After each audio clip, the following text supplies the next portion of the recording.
Dieu est capable. Crois cela. Dieu est capable.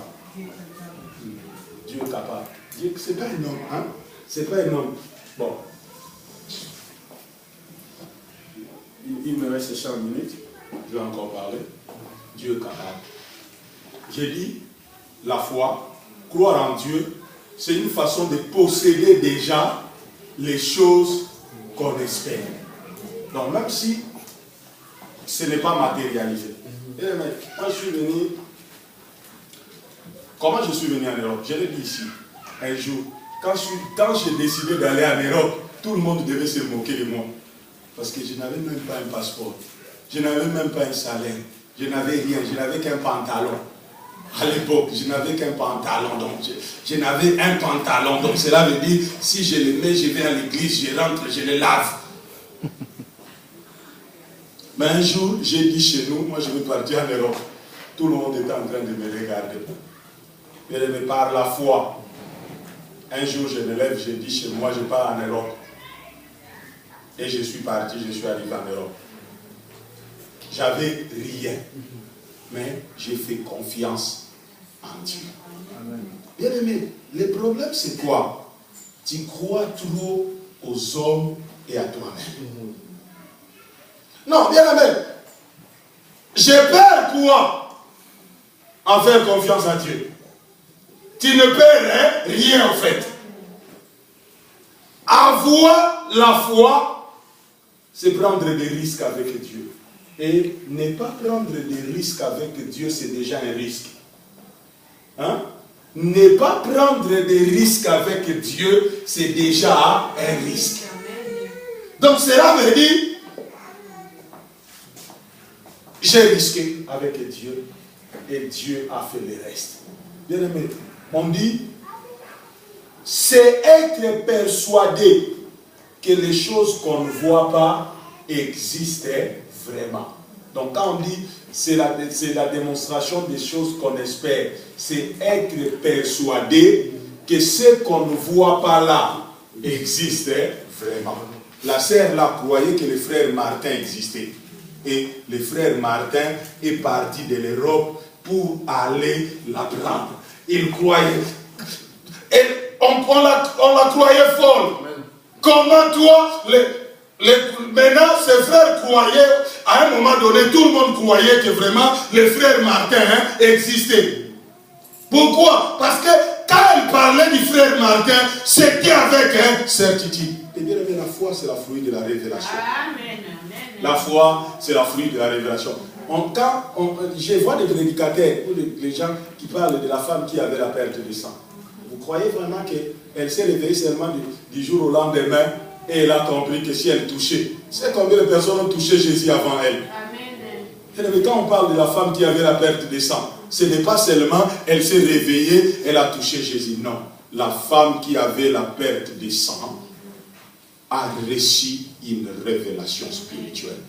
Elle a capté quelque chose qu'aujourd'hui c'était mon jour. Amen. Par rapport à quoi? Par rapport à l'information qu'elle avait sur Jésus.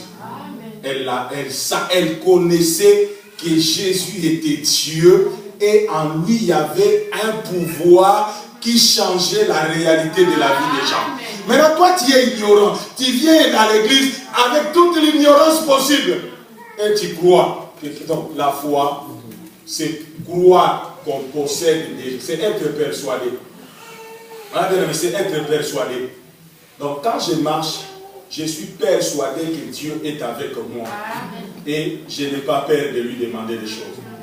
Voilà pourquoi Dieu a dit à Moïse, je te fais Dieu devant Pharaon. Maintenant, ce n'était plus le problème de Dieu.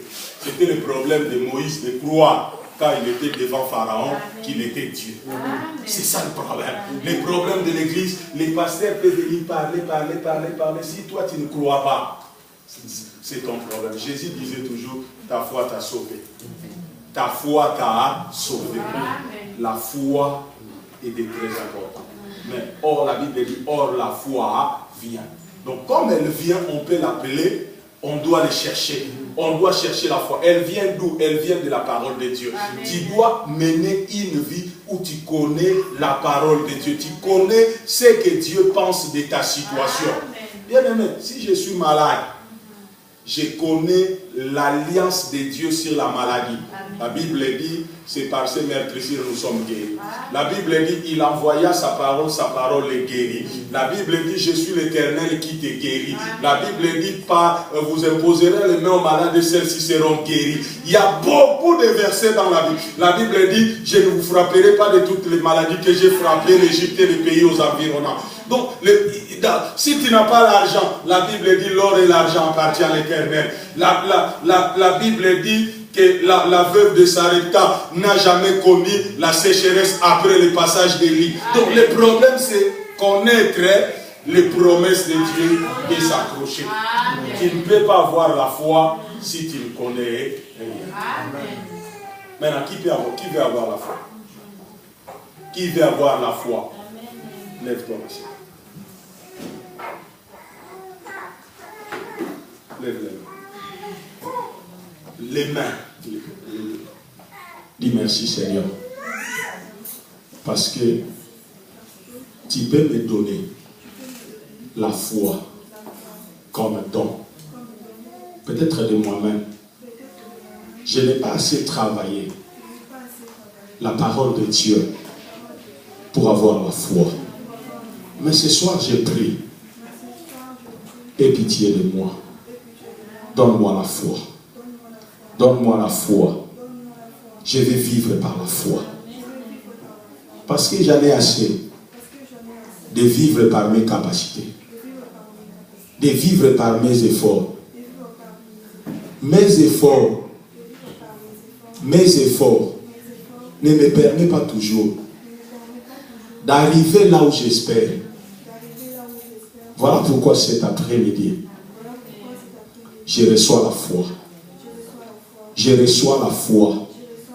Je reçois la foi comme un don qui vient de toi. Comme un don qui vient de toi. Et encore pitié de moi.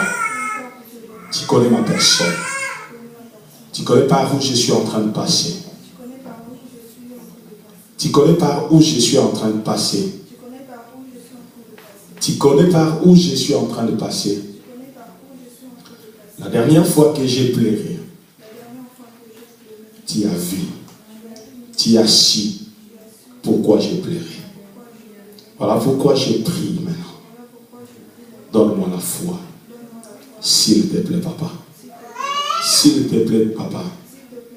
Comme une fille au pied de son père, je viens te demander la foi.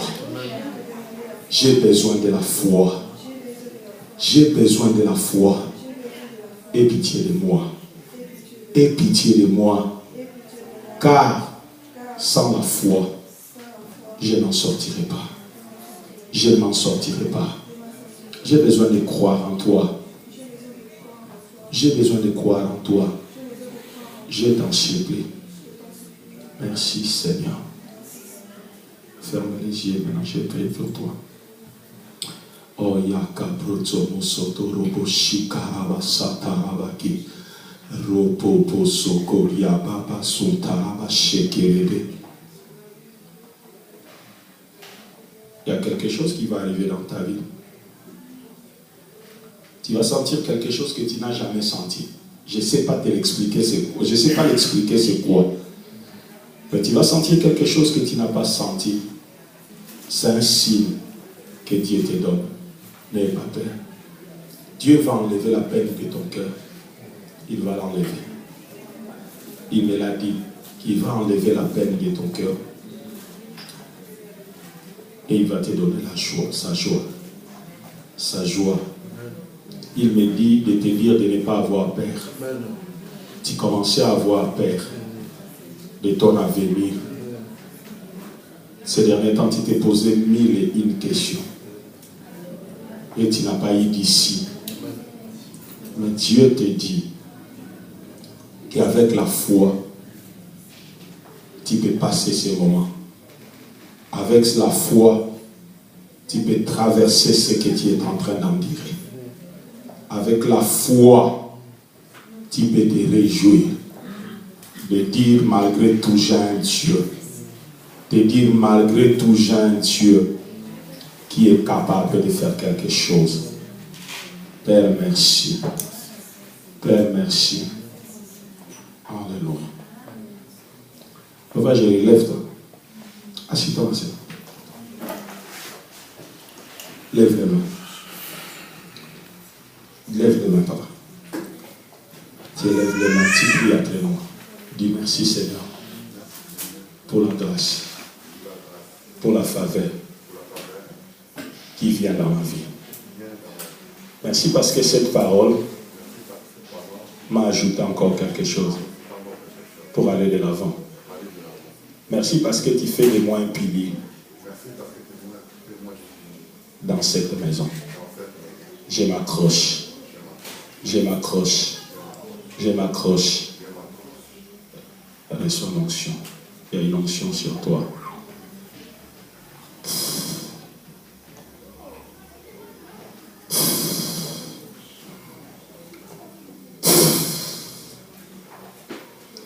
Seigneur, merci pour cet homme. Car il sera une grande bénédiction pour son pasteur et cette église. Je le crois. Je le crois. Je le crois. Je le crois. Je le crois. Seigneur, tu m'as dit d'aller partout et d'amener la pluie.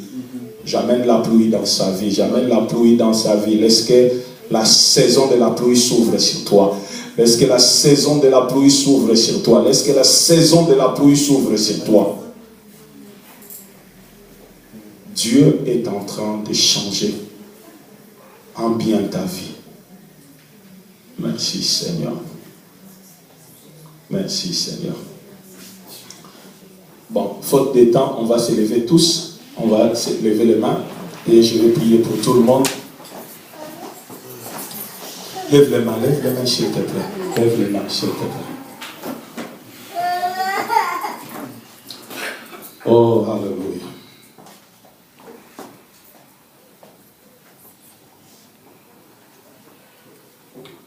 Dieu me dit ceci. Tout un chacun dans cette église doit prendre conscience que par la foi, vous pouvez faire de grandes choses.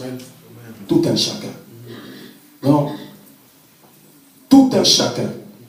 Même les jeunes de cette église doivent comprendre qu'ils peuvent apporter quelque chose. Tu n'es pas là pour rien. Tu es là parce que tu peux aider cette église à évoluer, à développer et à accomplir ce pourquoi Dieu l'a établi. Dieu veut que tu crois à ça. Dieu veut vraiment que tu crois là où tu es. Que tu n'es pas là par hasard. Alléluia.